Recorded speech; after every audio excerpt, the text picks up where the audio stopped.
everyone, welcome back to our channel PR Exams Hub. నేను మీ Haima ma'am. So TS యొక్క high court and district కోర్టుకి సంబంధించినటువంటి already మనకి hall tickets అయితే ఎగ్జామ్ డేట్స్ అయితే వచ్చాయి కదా. ఇంకా దాదాపు మనకి ఎన్ని డేస్ ఉంది? ఒక 20 డేస్ మాత్రమే ఉంది. కాబట్టి దాన్ని ఎలా ప్రిపేర్ అవ్వాలి, మార్క్స్ వెయిటేజ్ ఏంటి, ఈ 20 డేస్ని ఎలా యూటిలైజ్ చేయాలి, ఎలా యూటిలైజ్ చేస్తే మనకి మార్క్స్ అనేవి వస్తాయి, ఏ టాపిక్ పైన ఎక్కువగా మనం ఫోకస్ చేయాలి, వేటిని ఎక్కువగా మనం ప్రిపేర్ అవ్వాలి, ఏం చేయాలి. సో ఇవన్నీ కూడా మనం ఈ యొక్క సెషన్లో అయితే క్లియర్గా మనం తెలుసుకుందాం. సో ఇప్పుడే వీడియో అనేది లైక్ చేయండి, షేర్ చేయండి అండ్ సబ్స్క్రైబ్ చేసుకోండి. మీ ఫ్రెండ్స్ కూడా ఖచ్చితంగా షేర్ అయితే చేయండి. ఖచ్చితంగా 40 మార్క్స్ అనేవి మనకి ఎగ్జామ్ ఎన్ని మార్క్స్కి ఉంటుంది? 45 మార్క్స్కి అయితే ఎగ్జామ్ ఉంటుంది. ఇందులో 40 మార్క్స్ అనేది ఖచ్చితంగా మీరు సాధించగలుగుతారు. ఖచ్చితంగా ఈ విధంగా మీరు ప్రిపేర్ అయినట్లయితే మనకి పెద్దగా టైం అనేది లేదు. ఉన్న కొంచెం టైంని, ఉన్నటువంటి 20 డేస్ని ఎలా ప్రిపేర్ అవ్వాలి, వేటిపైన ఎక్కువ ఫోకస్ చేయాలి, అవన్నీ కూడా మనం ఈ యొక్క సెషన్లో అయితే ఫస్ట్ మనం తెలుసుకుందాం. మరి వీటన్నిటిని ఎలా ప్రిపేర్ అవ్వాలి? మేడం మీరు ఏం చెప్పారు? బిట్స్ అని ప్రాక్టీస్ చేయమన్నారు. బిట్స్ అనేవి ఎక్కడున్నాయి? మన పిఆర్ అకాడమీలో మీకు అందించడం జరుగుతుంది. ప్రతి ఒక్కటి కూడా 75,000 ప్రాక్టీస్ బిట్స్ అయితే మీ అందరికీ ప్రొవైడ్ చేయడం జరుగుతుంది. కాబట్టి ఒక్కసారి అయితే యాప్ని డౌన్లోడ్ చేయండి, కోర్స్ని చూడండి, నచ్చినట్లయితే ఖచ్చితంగా బై చేయండి. ఖచ్చితంగా మీరు మార్క్స్ అనేవి గెయిన్ చేస్తారు. ఓకే, టీఎస్ కోర్టుకి ప్రిపేర్ అవుతుంది. ఇందులో మనకి office subordinate and process server రెండు కూడా ఉన్నాయి. ఏమేమి ఉన్నాయి? ఆఫీస్ సబార్డినేట్ ఉంది అండ్ ప్రాసెస్ సర్వర్. సో రెండు కూడా, ఇది హైకోర్టుకి ఉంది అండ్ డిస్ట్రిక్ట్ కోర్టుకి. సో రెండింటికి ఉంది. అయితే హైకోర్టులో మనకి ఓన్లీ ఆఫీస్ సబార్డినేట్ మాత్రమే ఉంది అండ్ డిస్ట్రిక్ట్ కోర్టులో మనకి office subordinate and process server. So రెండు వేకెన్సీస్ కూడా ఇవ్వడం జరిగింది. అయితే దీంట్లో మనకి ఎన్ని మార్క్స్ ఉంటుంది ఎగ్జామ్? 45 మార్క్స్కి. ఎన్ని మార్క్స్కి ఉంటుంది? 45 మార్క్స్కి ఎగ్జామ్ అనేది ఉంటుంది. ఇది ఆన్లైన్ ఉంటుందా? లేదు, ఓన్లీ ఆఫ్లైన్ మాత్రమే ఉంటుంది. ఓఎంఆర్ బేస్డ్ ఎగ్జామ్ అనేది మనకి ఓఎంఆర్ బేస్డ్లో అయితే ఉంటుందన్నమాట. అయితే ఇప్పుడు 45 మార్క్స్ అన్నాం. గతంలో మనం చూసినట్లయితే మనకి జీకే ఉండేది అండ్ జీకేతో పాటు ఇంగ్లీష్ కూడా ఉండేది. ఇంగ్లీష్ అనేది మనకి 15 మార్క్స్కి అయితే ఉండేది. 30 మార్క్స్కి జీకే ఉండేది, 15 మార్క్స్కి ఇంగ్లీష్ అయితే ఉండేది. కానీ ఈ ఇయర్ మనకి ఇంగ్లీష్ అనేది లేదు, ఓన్లీ జీకే మాత్రమే ఉంది. గమనించండి, ఓన్లీ జీకే మాత్రమే. జీకే అనేది మనకి 45 మార్క్స్కి ఓన్లీ జీకేనే. 45 మార్క్స్కి ఓన్లీ జీకేనే ఉంది. ఇప్పుడు ఈ యొక్క 45 మార్క్స్ జీకే, కానీ అప్పుడు హైకోర్టుకి ఆఫీస్ సబార్డినేట్కి ఇంగ్లీష్ అనేది అసలు లేదు, ఓన్లీ జీకే మాత్రమే ఉండేది. కాబట్టి ఇప్పుడు ఈ యొక్క 45 మార్క్స్కి మనం ఎలా సంపాదించాలి, ఏ టాపిక్స్ పైన ఎక్కువ దృష్టి పెట్టాలి, ఏ సబ్జెక్ట్స్కి మనం మార్క్స్ వెయిటేజ్, అది ఫస్ట్ మనకు తెలిసినట్టయితే మనం అప్పుడు దానిపైన ఫోకస్ చేయాలి. ఇప్పుడు మీరు కొత్త టాపిక్స్ ఏం చదవక్కర్లేదు. కొత్తగా చదివితే అసలు మీకు ఏం గుర్తుండదు. ఆల్రెడీ మీరు రిపీటెడ్గా ఏదైతే చదువున్నారో, ఏదైతే ప్రాక్టీస్ చేస్తున్నారో వాటిని మీరు మళ్ళీ ఒకసారి రివిజన్ చేస్తే ఖచ్చితంగా మార్క్స్ అనేవి మీరు గెయిన్ చేస్తారు. ఓకే, అయితే ఇప్పుడు మనం మార్క్స్ వెయిటేజ్ అనేది చూద్దాం. ఓకే, సబ్జెక్ట్ వైజ్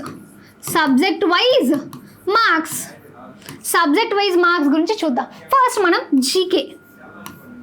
ఫస్ట్ మనం జీకే అనేది మనకి టోటల్ మనకి 45 మార్క్స్కి ఎగ్జామ్ అనేది ఉంటే ఇందులో జీకేకి ఎక్కువ ప్రాధాన్యత అనేది ఉంది. లాస్ట్ టైం కూడా వచ్చింది, మొన్న రీసెంట్గా రాసిన వాళ్ళకి కూడా జీకే నుంచి ఎక్కువ మార్క్స్ అయితే వచ్చాయి. జీకే నుంచి మనకి ఎన్ని క్వశ్చన్స్ రావచ్చు? 10 క్వశ్చన్స్ అయితే రావచ్చు. జీకే నుంచి మనకి 10 క్వశ్చన్స్ అయితే వస్తాయి. అండ్ దాంతోపాటు ఇండియన్ హిస్టరీలో మనకి ఎన్ని మార్క్స్ వస్తాయి? 8 మార్క్స్ అనేవి రావడం జరుగుతుంది. ఓకే, సో ఎన్ని వస్తాయి? ఇండియన్ హిస్టరీ నుంచి మనకి 8 మార్క్స్ అనేవి వచ్చే ఛాన్స్ ఉంది. And next current affairs. So current affairs నుంచి మనకి ఎన్ని మార్క్స్ వచ్చే అవకాశం ఉంది?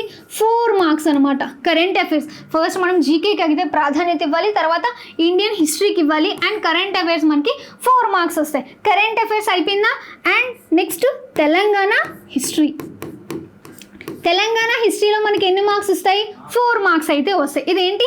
తెలంగాణ హిస్టరీ అయిపోయినాక తెలంగాణ మూమెంట్ కూడా ఉంటుంది. సో తెలంగాణ మూమెంట్, సో దీని నుంచి కూడా మనకి 4 మార్క్స్ అయితే రావడం జరుగుతుంది. ఓకే, సో వీటిపైన ఎక్కువ ఫోకస్ చేయాలి. తెలంగాణ మూమెంట్ అనేది మనం 4 marks. And next Indian polity నుంచి మనకి 6 మార్క్స్ అయితే రావడం జరుగుతుంది. ఓకే, సో ఇండియన్ పాలిటీలో మనకి ఎన్నో వస్తాయి? 6 మార్క్స్ అయితే రావడం జరుగుతుంది. అయిపోయిందా? ఇంకా ఉంది. అండ్ మీకు ఇంకా టైం ఉందనుకోండి, సో అప్పుడు ఇండియన్ ఎకానమీ నుంచి మనకి 4 మార్క్స్ అయితే వస్తాయి. ఇండియన్ ఎకానమీ నుంచి ఎన్ని వస్తాయి? 4 మార్క్స్ వస్తాయి. ఇది ఖచ్చితంగా వస్తుందంటే లాస్ట్ టైం అయితే రాలేదు. ఈ యొక్క ఇండియన్ ఎకానమీ నుంచి క్వశ్చన్స్ అయితే రాలేదు. బట్ ఈసారి మీకు టైం ఉన్నట్లయితే ఒక్కసారి చూడండి. దానికోసం ఊరికే ఎందుకు టైం వేస్ట్ చేయడం? అయితే ఇంకేముంది? Indian Indian Geography. సో దీని నుంచి మనకి 5 మార్క్స్ అయితే వస్తాయి. ఇండియన్ జియోగ్రఫీ నుంచి 5 మార్క్స్, ఇలా టోటల్ మనకి 45 మార్క్స్ అనమాట. ఒక్కొక్క సబ్జెక్ట్లో ఎన్ని క్వశ్చన్స్ వస్తాయి మనకు అర్థమవుతుందా? అండ్ కానీ గతంలో చూసినట్లయితే ఇండియన్ ఎకానమీ నుంచి రాలేదు. ఇన్ కేస్ మేబీ ఇస్తే 1 or 2 క్వశ్చన్స్, దాని గురించి టైం వేస్ట్ చేసుకోవడం ఎందుకు? ఇది ఒకవేళ ఇన్ కేస్ ఇస్తే ఇవ్వచ్చు, లేకపోతే లేదు. ఒకవేళ ఈ యొక్క ఇండియన్ ఎకానమీ నుంచి ఇవ్వకపోతే ఈ మార్క్స్ తీసుకొచ్చి మనకి అయితే ఈ యొక్క జియోగ్రఫీలో కానీ అండ్ ఇండియన్ పాలిటీలో కానీ మనకి కలిపే అవకాశం అయితే ఉందన్నమాట. ఇలా మనకి 45 మార్క్స్. ఏ సబ్జెక్ట్స్ ఎంత ప్రాధాన్యత ఇవ్వాలో మీకు ఇప్పుడు అర్థమైందా? GK and Indian history, current affairs and Telangana history, Telangana movement and Indian polity, Indian geography and economy. So ఈ సబ్జెక్ట్స్కి మీరు ప్రాధాన్యత అనేది ఇవ్వాల్సి ఉంటుంది. అయితే ఇప్పుడు మనం తెలుసుకున్నాం కదా, మరి ఇవన్నీ ఎక్కడ చదవాలి? ఆల్రెడీ మీరు బుక్ తీసుకున్నారా? తీసుకొని ఉంటే అక్కడ చదువుకోండి. లేదు నేను ఎక్కడో కోర్స్ తీసుకుని బట్ నాకు అక్కడ నచ్చలేదు, మళ్ళీ నేను ఇప్పుడు ఏం చేయాలంటే మన పిఆర్ అకాడమీ అనేది మీకు అందించడం జరుగుతుంది. మన పిఆర్ అకాడమీలో మీకు ఫుల్ కోర్స్ అయితే ఉంది, కేవలం 499 రూపీస్ మాత్రమే. ఇందులో మీకు వీడియో క్లాసెస్ ఉన్నాయి, మెటీరియల్స్ ఉన్నాయి అండ్ ప్రాక్టీస్ బిట్స్ ఉన్నాయి. సో మొత్తం కంప్లీట్ కోర్స్ అయితే మీకు ప్రొవైడ్ చేయడం జరుగుతుంది. అండ్ దాంట్లో మీకు ఎన్ని బిట్స్ ఉన్నాయో తెలుసా? రిపీటెడ్గా కంటిన్యూస్గా మీరు ప్రాక్టీస్ చేయడం కోసం 75,000 ప్రాక్టీస్ బిట్స్ అయితే మీకు అందించడం జరుగుతుంది. లేదు మేము నేను ఆల్రెడీ మొత్తం అంతా చదివేశాను, నాకు ఓన్లీ ప్రిపేర్ అవ్వడానికి నాకు ఒక బిట్స్ మాత్రమే ఇవ్వండి అంటే ఎస్, అది కూడా మీకు కేవలం 99 రూపీస్కి మాత్రమే మీకు ప్రొవైడ్ చేయడం జరుగుతుంది. ఎన్ని మార్క్స్? సో ఎంత? 99 రూపీస్ మాత్రమే మీకు ఇందులో 75,000 ప్రాక్టీస్ బిట్స్ అయితే మీకు ప్రొవైడ్ చేస్తాం. ఒకసారి చెక్ చేయండి, ఓకేనా? సో ఇప్పుడు మనం సబ్జెక్ట్ వైజ్ తెలుసుకున్నాం కదా. ఇందులో మనం ఎక్కువగా మోస్ట్లీ ఏ టాపిక్స్ సబ్జెక్ట్ అయితే చెప్పాం, ఇప్పుడు దాంట్లో టాపిక్స్ ఉంటాయి కదా. సో వాటి గురించి ఇప్పుడు మనం చూద్దాం. Static GK, static general knowledge. So ఇందులో మనం ఏ సబ్జెక్ట్స్ చూడండి, ఏ టాపిక్స్ ఉన్నాయో చూడండి. నేషనల్ సింబల్స్, జాతీయ చిహ్నాలు అండ్ ఇంపార్టెంట్ డేస్, ముఖ్యమైనటువంటి రోజులు and awards and honours, books and authors, states and capitals and dams and rivers, international organisations and scientific discoveries. So ఇది ఆవిష్కరణ, శాస్త్రీయ ఆవిష్కరణ. సో ఇవన్నమాట జీకేకి సంబంధించినవన్నీ కూడా ఈ టాపిక్స్.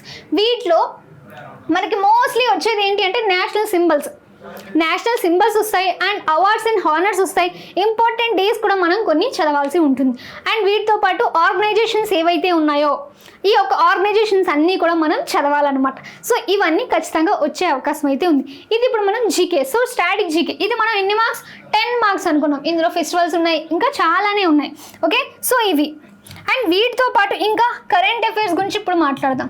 సో కరెంట్ అఫైర్స్లో చూడండి, కరెంట్ అఫైర్స్లో ఏం చదవాలి? ఇందులో నేషనల్ కరెంట్ అఫైర్స్ ఉన్నాయి and Telangana current affairs and government schemes, appointments, awards and sports, science and technology and international affairs.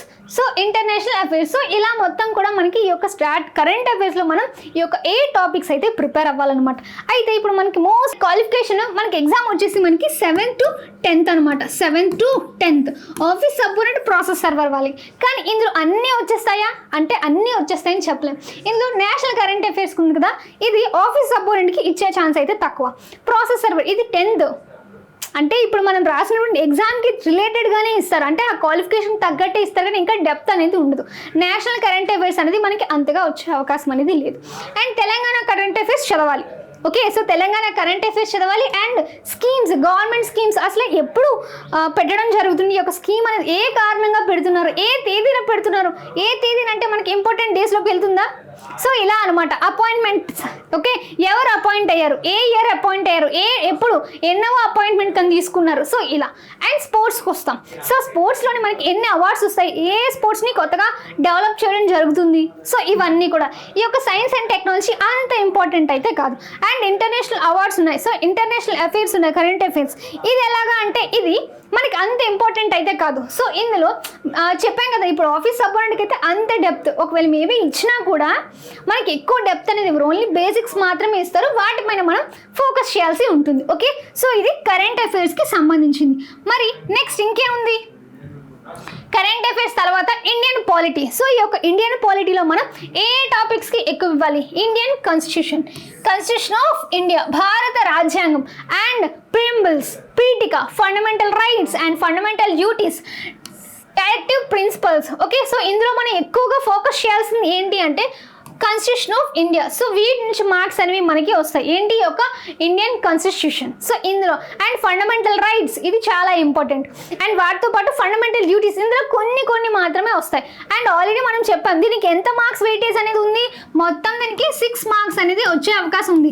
Maybe economy నుంచి ఇవ్వకపోతే అందులో ఉన్నటువంటి మార్క్స్ కూడా ఇందులో యాడ్ చేసే అవకాశం అయితే ఉంటుంది. కాబట్టి ఈ యొక్క ఇండియన్ కాన్స్టిట్యూషన్ చదువుతాం and fundamental rights fundamental duties కొన్ని చెక్ చేస్తాం. And supreme court and high court ఇది కూడా ఇంపార్టెంట్ అనమాట. Okay, supreme court and high court చదవాలి. And presidents and vice presidents ఇది కూడా మనం చదవాల్సి ఉంటుందన్నమాట. ఇది ఇండియన్ పాలిటీకి సంబంధించిన నేను ఇలా మొత్తం అన్ని టాపిక్స్ ఇవ్వలేదు, ఇందులో కొన్ని 10 టాపిక్ సెలెక్టెడ్ గానే ఇచ్చాను. మొత్తం అలా అయితే ఇంకా చాలా ఎక్కువ ఉన్నాయి, బట్ అవన్నీ చదవాల్సినటువంటి అవసరం లేదు. ఓకే, ఇది గమనించండి. అండ్ నెక్స్ట్ ఇండియన్ హిస్టరీ గురించి మాట్లాడదాం. ఈ యొక్క ఇండియన్ హిస్టరీలో మనం వేటికి ప్రాధాన్యత అనేది ఇవ్వాలి, ఏ టాపిక్స్ మనం ఇందాక సబ్జెక్ట్స్ గురించి తెలుసుకున్నాం అండ్ మన అందులో ఉన్నటువంటి టాపిక్స్ వాటి గురించి మాట్లాడదాం. అండ్ ఇండియన్ వ్యాలీ సివిలైజేషన్ సింధు లోయ నాగరికత ఇది ఇంపార్టెంట్. సో ఇది మనం చదవాలి. అండ్ వేదిక్ ఏజ్ వేద యుగం వేదిక్ కల్చర్ ఉంటుంది. Okay, and Maurya empires and Gupta so ఇవన్నీ కూడా ఢిల్లీ సుల్తాన్లు ఇది కూడా ఇంపార్టెంట్. సో ఇలా రివోల్ట్ ఆఫ్ 1857 ఇది కూడా మనం ప్రిపేర్ అవ్వాల్సి ఉంటుంది. Indian National Congress and freedom movement important national leaders ఎవరైతే ఉన్నారో వాటి గురించి ఇది ఇండియన్ హిస్టరీలో ఉన్నటువంటి కంటెంట్. ఇందులో ఇవి చదివితే చాలు, ఎక్కువగా చదవాల్సినటువంటి అవసరం లేదు. మళ్ళీ చెప్తున్నాను, మీరు ఆల్రెడీ ఇప్పుడు కన్నా చదవకుండా ఎవరు ఉండరు, ఆల్రెడీ చదివి ఉంటారు. సో దాన్ని అందులో ఎక్కువగా ఇంపార్టెన్స్ అనేది ఇవ్వాల్సింది దేనికి, వీటికి ఇవ్వాలి, ప్రాధాన్యత అనేది వీటికి ఇవ్వాలి. వీటికి ప్రాధాన్యత ఇస్తే ఇందులోంచి మనం మార్క్స్ అనేది ఎక్కువగా సంపాదించగలుగుతాం, మిగతా అంతా అన్నెసరీ. ఓకే, సో అర్థమవుతుందా ఎక్కడ ప్రాక్టీస్ చేయాలి, ఎలా ప్రాక్టీస్ చేయాలి. సో ఇది మన దగ్గర ఉన్నటువంటి ఓన్లీ బిట్స్ ఒక్కటే కావాలంటే బిట్స్కి సంబంధించినటువంటి కంటెంట్. 45 days వ్యాలిడిటీ ఉంది. ఇందులో మీకు జీకేకి సంబంధించినటువంటి మొత్తం ప్రాక్టీస్ బిట్స్ 15 మార్క్ టెస్ట్ ఉన్నాయి అండ్ 75,000 ప్రాక్టీస్ బిట్స్ కూడా ఉన్నాయి. సో ఇదనమాట Indian history. And geography. So Indian జోగ్రఫీలో మనం ఏ topics and physical features of India భారత భౌగోళిక స్వరూపం ఇది చాలా ఇంపార్టెంట్. ఓకే, అండ్ దాంతోపాటు రివర్స్ ఆఫ్ ఇండియా భారత్లో ఉన్నటువంటి నదులు ఏవేవి and mountains and hills climates and soils agriculture and crops. So ఇవన్నీ కూడా ఇందులో బాగా ఎక్కువగా ఇస్తుంది ఏంటి, అగ్రికల్చర్ అండ్ క్రాప్స్ వ్యవసాయం అండ్ పంటలు దీని నుంచి ఎక్కువగా వస్తాయి. అండ్ వాటితో పాటు ఫిజికల్ ఫీచర్స్ ఆఫ్ ఇండియా భారత భౌగోళిక స్వరూపం ఇది చాలా ఇంపార్టెంట్. అండ్ ఇంకా ఉన్నాయి. సో ఈ యొక్క నదులు ఉన్నాయి కదా రివర్స్, సో అవి చదవాలి, మౌంటైన్స్ చదవాలి, హిల్స్ చదవాలి అండ్ సాయిల్స్ నేను క్లియర్గా పెట్టానంటే ఇందులో ఉన్నటువంటి కొన్ని మాత్రమే చదవమని కాదు, ఇవి అన్నీ ఇంపార్టెంట్. ఇంకా జోగ్రఫీలో చాలా ఉన్నాయి కదా అదంతా కదా, కొన్ని మాత్రమే పెట్టాను, వీటిపైన మనం ఎక్కువగా ఫోకస్ చేయాలి. ఓకే, అండ్ నెక్స్ట్ చూడండి ఇండియన్ ఎకానమీ. సో ఇవన్నమాట, కానీ ఇందులో ఎక్కువగా లాస్ట్ టైం అయితే లేదు, ఈసారి వచ్చే అవకాశం అనేది తక్కువ. కానీ ఒకసారి చూడండి పోవర్టీ అన్ఎంప్లాయ్మెంట్ ఉంది అండ్ నీతి ఆయోగ్ ఉంది, బడ్జెట్ ఉంది, బ్యాంకింగ్ సిస్టమ్ ఉంది, ఆర్బీఐ ఉంది, సిడిపి నేషనల్ ఇన్కమ్స్. సో ఇవన్నీ కూడా మనం చదవాలి, టైం ఉంటే చదవండి. ఓకేనా. అండ్ నెక్స్ట్ ఇంకేముంది లాస్ట్ తెలంగాణ హిస్టరీ. తెలంగాణ హిస్టరీలోని శాతవాహనాస్. ఓకే, శాతవాహన చదవాలి అండ్ కాకతీయాస్ ఉంది and Telangana culture. So Telangana culture అనేది ఇంపార్టెంట్. ఓకే, సో ఇది చదవాలి. అండ్ టెంపుల్స్ అండ్ హెరిటేజ్ ఉంది, దేవాలయం యొక్క వారసత్వ కట్టడాలు ఉంది అండ్ వాటితో పాటు అండ్ లిటరేచర్స్ అండ్ ఫెస్టివల్స్ ఇందులో ఉన్నటువంటి సాహిత్యం పండుగలు ఎవరు జరుపుకుంటారు, ఎందుకు జరుపుకుంటారు, ఏ కారణంగా వాళ్ళ యొక్క ట్రెడిషన్స్ ఏంటి, ఇవన్నీ కూడా ఫెస్టివల్స్లోకి అయితే మనకి జీకే కిందకి అయితే వస్తాయి. ఇది తెలంగాణలో జీకే. సో ఇందులో మనకి తెలంగాణ మూవ్మెంట్లోని ఉద్యమం అనేది ఎప్పుడు ప్రారంభమైంది, సో ఈ యొక్క ఫార్మేషన్ ఆఫ్ తెలంగాణ ఎప్పుడు రాష్ట్ర ఆవిర్భావం జరిగింది, సో ఇవన్నీ కూడా ఈ యొక్క తెలంగాణ మూవ్మెంట్లో చదవాల్సి ఉంటుంది. ఓకే, సో ఇవన్నీ ఎలా ప్రిపేర్ అవ్వాలి, మన దగ్గర ఆల్రెడీ ఫుల్ కోర్స్ అయితే మీకు ప్రొవైడ్ చేయడం జరుగుతుంది. ఇందులో మీకు వీడియో క్లాసెస్ ఉన్నాయి, మెటీరియల్స్ ఉన్నాయి, వాటన్నిటికి మించి 75,000 ప్రాక్టీస్ బిట్స్ అయితే మీకు ప్రొవైడ్ చేయడం జరుగుతుంది. ఓకే, సో ఎలా చదవాలన్నది మీకు అర్థమైంది. ఏ టాపిక్స్ ఉన్న ఈ 20 డేస్ని ఎన్ని రోజులు ఉంది మనకి, ఈ యొక్క 20 డేస్ మాత్రమే ఉంది. ఉన్నటువంటి ఈ 20 డేస్ని ఎలా ప్రిపేర్ అవ్వాలి. ఓకే, సో ఒక వీక్, సో 5 days ఒక 5 days ఒకలా చదవండి, ఒక్క సబ్జెక్ట్కి ప్రిపేర్ అవ్వండి, ఇంకో 5 days ఇంకొన్ని టాపిక్స్ చదవండి, ఇంకో 5 days ఇంకొన్ని టాపిక్స్ అండ్ ఇంకొన్ని, అంటే అలాగ నెంబర్ ఆఫ్ టైమ్స్ ప్రాక్టీస్ చేయండి. ఇప్పుడు చదివేంత టైం అనేది ఉండదు. ఆల్రెడీ మీరు ఇది వాటి అంటే ఏదైతే చదివి ఉన్నారో వాటిపైన బిట్స్ ప్రాక్టీస్ చేశారనుకోండి, ఇది మీకు మంచి బెనిఫిట్. ఇప్పుడు శ్రీకృష్ణునికి ఎలా అయితే సుదర్శన చక్రం ఉండాలో అదే విధంగా మీరు ఆల్రెడీ చదివి ఉన్నారు. ఇప్పుడు మీకు కావాల్సింది ఏంటి, మీకు కావాల్సినటువంటి ఎనర్జీ ఏంటి, మీకు కావాల్సిన గ్లూకోజ్ ఏంటి, ఇదంతా కూడా బిట్స్. కంటిన్యూస్గా ప్రాక్టీస్ చేస్తూ ఉంటే బిట్స్ అనేవి మీరు రిపీటెడ్గా ప్రాక్టీస్ చేస్తూ ఉంటే మార్క్స్ అనేవి ఖచ్చితంగా ఉద్యోగం అనేది మీకు వస్తుంది. మార్క్స్ అనేవి మంచి మార్క్స్ సంపాదిస్తారు. ఓకే, సో ఇది అర్థమవుతుందా? ఖచ్చితంగా ఒక్కసారి అయితే యాప్ని డౌన్లోడ్ చేయండి, కంటిన్యూస్గా బిట్స్ అనేవి ప్రాక్టీస్ చేస్తూ ఉండండి. ఏమైనా డౌట్ వస్తే కమెంట్ బాక్స్లో కమెంట్ చేయండి. ఓకేనా? సో నెక్స్ట్ ఇప్పుడు మనం మార్క్స్ వెయిటేజ్ అనేది తెలుసుకున్నాం కదా. సో నెక్స్ట్ ఫర్దర్లో మరొక వీడియోలో అయితే మనం ఎలా చదవాలి, ఎన్ని గంటలు చదవాలి, సో వాటన్నిటి గురించి మరొక ప్రిపరేషన్ ప్లాన్ అనేది చేస్తాను. Okay, so hope you can understand guys. Thank you.